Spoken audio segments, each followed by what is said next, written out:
ये चाहे जितनी इबादतें कर लें, जितने रोजे रख लें, पूरी पूरी रात पेशानी मट्टी में रगड़ते रहें, फिर भी इनका रोना कबूल नहीं होगा।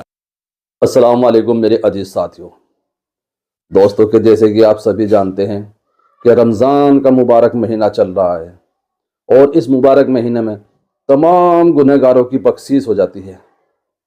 आप सल्लल्लाहु अलैहि वसल्लम ने इरशाद फरमाया कि 5 ऐसे लोग हैं जिनकी इस मुबारक महीने में भी बख्शीश नहीं होगी। तो दोस्तों वो 5 लोग कौन से हैं जानते हैं इस वीडियो में। वीडियो के साथ पूरे बने रहें। ये चाहे जितनी इबादतें कर लें, जितने रोजे रख लें, पूरी पूरी रात पेशानी मट्टी में रगड़ते रहें, फिर भी इनका रोना कबूल नहीं होगा। यहाँ तक कि मेरे करीम नबी ने फरमाया, सहाबा मैं कयामत के दिन हर एक गुनहगार की सिफारिश करूंगा, मगर इन 5 गुनहगारों की सिफारिश नहीं करूंगा। सिफारिश करना तो रही दूर की बात, मोहम्मद इनकी तरफ देखना भी गवारा नहीं करेगा। सहाबा किराम ने अर्ज की, या रसूलल्लाह सोनिया वो कौन से लोग हैं जिनकी आप कयामत के दिन सिफारिश नहीं करेंगे? तो मेरे करीम नबी ने फरमाया पहला वो शख्स जो सारी जिंदगी शराब पीता रहा और फिर शराब पीते पीते बगैर तौबा के मर गया। सहाबा गवाह रहना, कल कयामत के दिन मोहम्मद उसकी सिफारिश नहीं करेगा। मेरे भाइयों, एक लम्हे के लिए गौर करो, ये गुनाह सिर्फ प्याले तक महदूद नहीं रहता, ये आहिस्ता आहिस्ता इंसान की गैरत, हया और अकल सब छीन लेता है। शराबी के बच्चे बाप के होते हुए भी यतीमों की सी जिंदगी गुजार रहे होते हैं।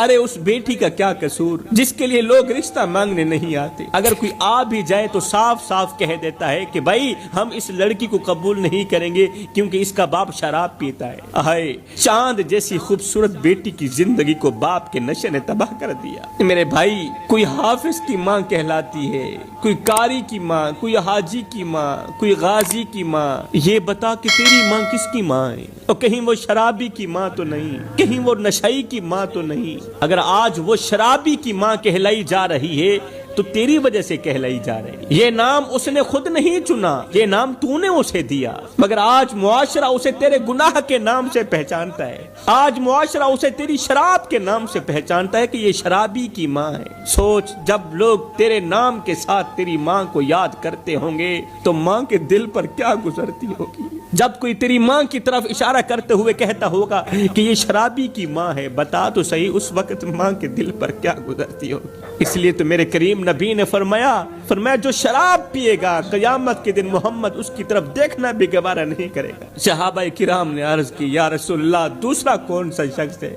या रसूलल्लाह दूसरा कौन सा शख्स है जिसकी आप कयामत के दिन सिफारिश नहीं करेंगे?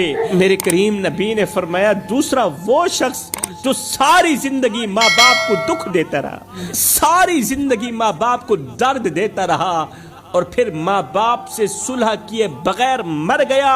सहाबा गवाह रहना, मोहम्मद कयामत के दिन उसकी सिफारिश नहीं करेगा। वो माँ जिसने तुझे पहली बार चलते देखा तो अल्लाह का शुक्र अदा किया, आज वो माँ तेरे लहजे से डरती है, तेरे सामने डर डर के बात करती है। मेरे भाइयों, वो माँ जिसने तुम्हें अपनी गोद में रखकर तुम्हें हर खौफ से बचाया, आज वो माँ तेरे लहजे के खौफ में जी रही है। फिर एक दिन ऐसा आता है जब माँ का बिस्तर खाली हो जाता है, बाप की आवाज हमेशा के लिए खामोश हो जाती है। जब माँ बाप चले जाते हैं तब औलाद को याद आता है कि एक बार गले लगाना बाकी रह गया था, एक बार माफी मांगना रह गया था, एक बार अम्मी आप ठीक है ना, अब्बू आप ठीक है ना, आपको किसी चीज की जरूरत तो नहीं है, बस ये पूछना बाकी रह गया था। मगर उस दिन ना माँ सुनती है ना बाप सुनता है, उस दिन सिर्फ कब्र की मट्टी होती है और औलाद के हाथों में सिर्फ पछतावा होता है। सहाबा किराम ने अर्ज की, या रसूलल्लाह सोनिया तीसरा कौन सा शख्स है जिसकी आप सिफारिश नहीं करेंगे? सिफारिश करना तो रही दूर की बात, कयामत के दिन आप उसकी तरफ देखना भी गवारा नहीं करेंगे। मेरे रसूल करीम ने फरमाया, सहाबा तीसरा वो जो अपनी 3 इंच की पेशानी अल्लाह के सिवा किसी गैर के आगे झुकाता रहा, अल्लाह के सिवा ये 3 इंच की पेशानी किसी गैर के आगे झुकाता रहा और झुकाते झुकाते बगैर तौबा के मर गया। सहाबा याद रखना, कयामत के दिन मोहम्मद उसकी सिफारिश नहीं करेगा। वो सर जिसे सिर्फ रब्बे कायनात के आगे झुकना था, मगर जब इंसान उसे दौलत के आगे झुका देता है, किसी ताकतवर के आगे वो सर झुका देता है, किसी मनसब, किसी रुतबे या इख्तिदार की कुर्सी के आगे झुका देता है, तो दरअसल वो अपनी इज्जत को खुद अपने हाथों से मिट्टी में मिला रहा होता है। ये बात दिल में बिठा लो, पेशानी अगर बचानी है तो सिर्फ अल्लाह के आगे झुकाओ, क्योंकि जो सर अल्लाह के सिवा किसी और के आगे झुक गया, वो सर कयामत के दिन अल्लाह के हुजूर उठने के काबिल नहीं रहेगा। सहाबा किराम ने अर्ज की, या रसूलल्लाह, चौथा कौन सा शख्स है, चौथा कौन सा शख्स है जिसकी आप कयामत के दिन सिफारिश नहीं करेंगे? मेरे रसूल करीम ने फरमाया, सहाबा, चौथा शख्स है रिश्ते नाते तोड़ने वाला, लोगों के दिलों में नफरत के बीज बोने वाला, मियाँ बीवी के दरमियान झगड़े करवाने वाला। ये वो बदकिस्मत शख्स है, कयामत के दिन मोहम्मद सिफारिश करना तो रही दूर की बात, इसकी तरफ देखना भी गवारा नहीं करेगा।